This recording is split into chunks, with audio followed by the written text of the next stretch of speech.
저는 그 세상을 품은 아이들이라고 청소년들과 함께 살아가며 청소년들에게 이전 삶과 다른 세컨 찬스를 만들어가는 일에 아이들과 함께 하고 있는 명성진이라고 합니다.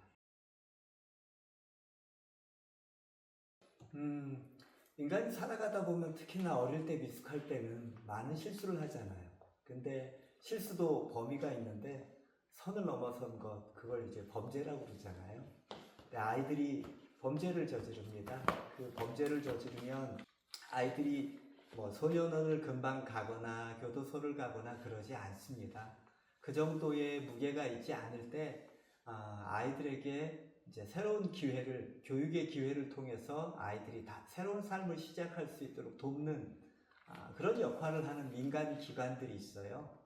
세상을 품은 아이들은 그런 민간 기관 중에 하나, 보통 밖에서는 육호시설이라는 표현을 쓰는데 처분 이름이 육호처분이에요. 그래서 육호시설이라고 하는데 제가 안 좋아하는 표현이긴 하지만 육호시설 하나를 운영하고 있고요.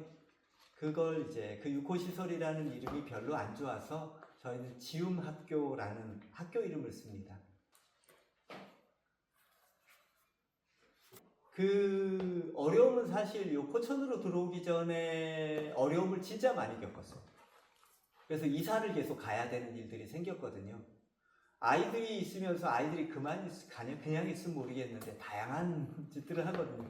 도심에서 있어서 그래서 주변에서의 민원들도 많았고 그래서 한 군데에서는 있지 못하고 다른 곳으로 옮겨갔어요. 그러면서 저희들이 되게 고민했죠. 사람들이 우리들에게 손가락질을 하고 우리 아이들이 있는 것들을 싫어하고 근처에 수영장이 있어서 아이들이 수영 수업을 가서 했는데 아이들 몸에 문신이 있고 그러니까 위화감 조성 때문에 거부당하기도 하고 막 이런 일들이 있었어요. 그런 일들이 있은 후에 저희들이 굉장히 고민했죠. 지역사회 속에서 우리가 어떻게 하면 자리 잡을 수 있을까? 해서 그때 당시에 그 언론과 미디어 쪽에 있는 분들이 있는데 그런 재단이 있었는데 그 재단에서 이제 자신들의 사회공헌 사업으로 저희와 같은 어려움을 겪고 있는 데를 돕는 프로젝트가 있었어요. 그쪽에서 우리가 주변의 사람들과 어울려 살기 위해서 굉장히 어려운 부분들이 있는데 그러면 주변 사람들과 어떻게 소통하고 어떻게 만들어가야 되느냐에 대해서 그쪽에서 저희들 연구하고 주변을 연구하면서 나름대로 여러 가지의 지침들과 방식들이 생겼죠. 그래서 부천에서는 되게 여러 문제가 있었고 그것 때문에 막 경찰차도 오고 그런 일들이 생겼지만 이 포천으로 이사 와서는 그렇게 큰 문제는 없었습니다. 저희가 얘기하는 가장 핵심적인 건 정체성의 변화가 삶의 변화다라고 얘기를 해요.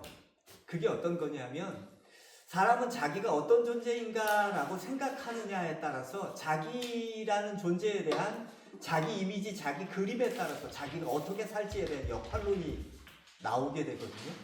그러니까 만약에 내가 왕자로 생각하고 지금 왕자로서 이 세상 속에서 어떻게 살아야 된다, 내가 해야 될 일들은 이런 일들이다라는 그 역할론이 나오잖아요. 그런 것처럼 애들이 자기를 루저라고 생각하면 진짜 루저로 살아요.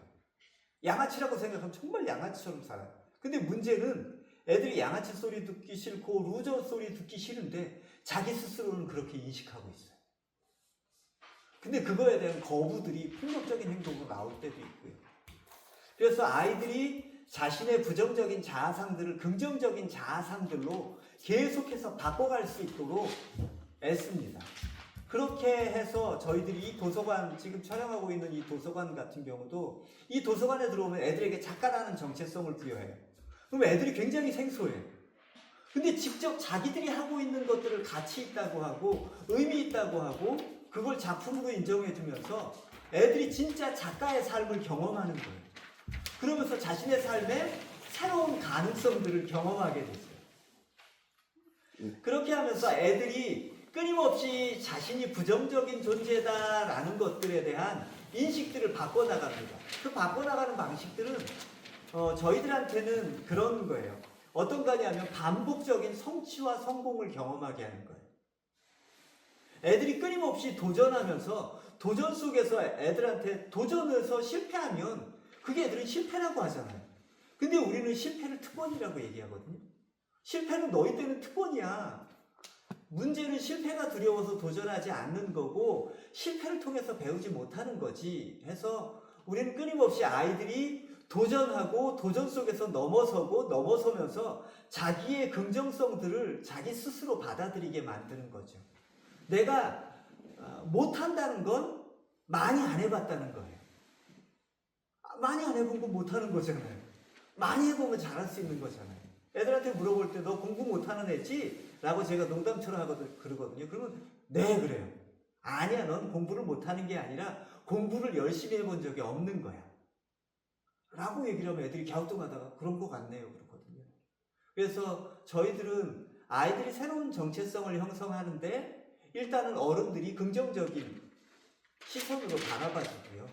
그리고 아이들이 자기 자신이 긍정적인 존재라는 것을 경험할 수 있도록 아이들에게 새로운 경험들을 끊임없이 심어줍니다. 그리고 공간이라든가 모든 환경들이 아이들을 긍정적으로 바라봐주고 환대하는 환경들을 조성하려고 해요.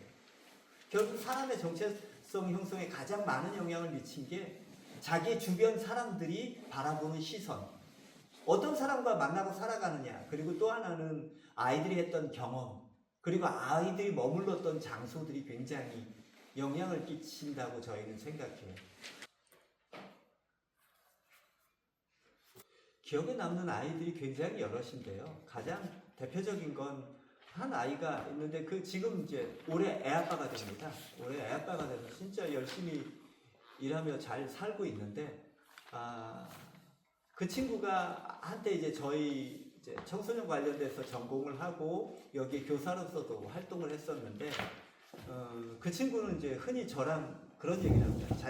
자기랑 나랑 공동 창업자라고. 왜냐하면 여기서 처음 본격적으로 출발할 때 그 아이로부터 출발했거든요. 그렇기 때문에 그 친구는 그렇게 생각하는데 그 아이 같은 경우는 저를 가장 속상하게 만든 아이였어요. 그 아이는 마약 중독에 어렸을 때부터 굉장히 시달렸었고 그것으로 인해서 정신병원에도 여러 번 입원했었고 소전원까지 갔다 오고 그러면서 굉장히 오랜 시간 동안 보냈어요. 그러면서 그 아이가 나에게 가장 힘겨움과 고통을 줬던 아이인데 또 가장 큰 기쁨을 줬어요. 그 아이가 이제 20살쯤 되었을 때 저희들이 인력이 부족하잖아요. 저희들이 인력이 부족했을 때 그 친구가 저희들에게 와서 자원봉사하기 시작하고 그러면서 근데 자원봉사를 하면서 그 친구가 너무 잘할 거 아니에요. 그 친구는 여기에서 7, 8년의 시간을 함께 살았는데 그러다 보니까 온몸에 체득된 게 있어요. 동생들을 돌보는데 정말 기가 막히게 돌봅니다. 그러면서 그 친구가 처음 우리 안에서는 초반에 지낼 동안은 월급을 받는 사람이 없었습니다. 월급을 받는 사람들이 없이 다 무보수로 일하는 형태들이었어요. 그런데 그때 당시에 가장 첫 번째로 월급 받은 친구가 그 친구예요. 저희들이 월급 1호입니다. 유급 직원 1호였어요. 왜 그랬냐면 그때 당시에 저희 초창기 멤버들이 순박했죠. 우리들의 재정은 한계가 있다. 재정은 한계가 있으니까 그렇다면 우리의 재정의 한계 속에서 가장 재정적 필요가 급박한 사람에게 월급을 주도록 하자라고 했어요. 그래서 나머지 분들은 교통비 정도만 받고 그 친구는 교통비가 아니라 가장이었거든요. 가장이었기 때문에 생활할 수 있는 일정한 비용들을 저희가 주게 되었고요. 또 초창기에 그 친구가 엄청나게 또 큰 힘이 되었고 또 그러다가 굉장히 슬럼프가 와서 많이 힘들어하면서 절망하고 무너지는 순간도 또 있었어요. 그것들이 몇 차례 뒤집어지고 하다가 많은 아픔들이 있었지만 결국은 그 친구가 결혼도 잘하고 지금 뭐 자기 직업 가지면서 그 직업 세계 속에서도 열심히 활동하고 그리고 그 직업 세계를 넘어서서 자기가 정말 하고 싶은 일들 운동을 굉장히 잘하거든요. 그래서 그 아이는 이제 그 운동 지도자로 그래서 주짓수 지도자로 길을 걷고 있어요. 지금은. 근데 아직은 주짓수 지도하면서 이 친구가 그 재정적인 게 거기에서 다 해결은 안 되거든요. 그러니까 다른 직업들을 하면서 이쪽에서 이제 비중이 커질수록 다른 직업들은 비중이 줄어들겠죠. 그래서 그 친구는 쓰러졌다 넘어졌다 다 넘어진 거네. 쓰러졌다 일어났다가 굉장히 많았는데 그런 많은 스토리만큼이나 저한테는 진짜 친자식 같은 존재죠. 관계입니다. 사람들이 착각하는 게 애들에게 기술을 가르치거나 무슨 자격증을 주어지면 사회생활을 할 줄 알거든요. 근데 그게 가능하지 않습니다. 왜 그러냐 하면 애들은 건강한 관계라는 걸 모릅니다. 그 건강한 관계는 가정으로부터 배우잖아요. 아버지가 어떤 존재인지, 어른들과는 어떻게 소통해야 되는지, 이런 것들은 사실상 어른들을 통해서 가정에서부터 배워야 되는데, 아이들이 범죄에 이르는 아이들의 대부분이 가정들이 좀 엮이는 가정입니다. 그러다 보니까 그 가정 속에서 배워야 될 것들을 배운 것이 없어요. 그러면서 그 아이들이 관계를 배워나간 거는 또래 무리 속에서 배웠습니다. 근데 또래 무리들 속에서 배운 그 개념과 생활 양식을 가지고 어른들과 함께하는 직장 생활을 한다는 게 불가능하죠. 그래서 그 관계 문제 때문에 사람들과 소통하지 못하고 관계하지 못해서 직장을 갖는 것, 애들에게 무언가 자격증을 따고 직업을 갖게 하는 것까지는 쉬운데 견디게 하는 것에는 대부분은 실패했어요. 저는 그런 표현 쓰거든요. 이 아이들도 이 땅의 미래입니다. 라고 하면 사람들이 선뜻 그 말에 대해서 받아들이기 어려워합니다. 애들 온몸에 문신투성이의 문신돼지들인데, 그리고 사회에서 무리를 일으켰던 애들인데 이 아이들이 이 땅의 미래라는 표현 자체가 어울리지 않는다고 생각해요. 근데 그것은 우리가 그것을 받아들이는 것과 받아들이지 않는 것과 전혀 상관없이 이 아이들은 우리들의 미래예요. 우리는 늙어갈 거고 이 아이들은 우리가 늙어갔을 때 우리 국민연금에 재원을 조달해줄 건강한 사람들로 자라지 않으면 우리들의 삶이 지탱할 수 없어요. 이 아이들이 커가면 어쨌든 이 아이들의 연령대가 생산 중심 연령이 될 때가 있을 거예요. 근데 우리는 그것에 대해서 굉장히 부정적으로만 바라보거든요. 그래서 이 아이들은 격리 조치하거나 막 강력한 처벌로서 어떻게든 이런 생각하는데, 그거보다는 오히려 이 아이들이 정말 자신의 삶을 진정으로 반성할 수 있는 그 다양한 과정들을 겪게 하고, 그리고 진짜 반성하고 용서를 구하는 삶을 사는 게 이 세상에서 누군가를 돕는 삶을 살 수 있도록 이 아이들을 교육하고 돌보는 거라고 생각합니다.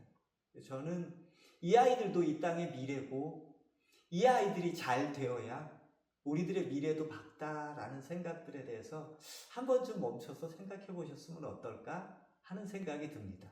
이건 이 아이들이 잘했다는 옹호가 아닙니다. 오히려 이 아이들, 우리 세상이 이런 아이들 때문에 안전하지 않다? 그러면 이 아이들이 다시금 그런 삶으로 돌아가지 않으면 안전한 삶이 가능해지거든요. 그러니까 이 아이들도 우리들의 미래입니다.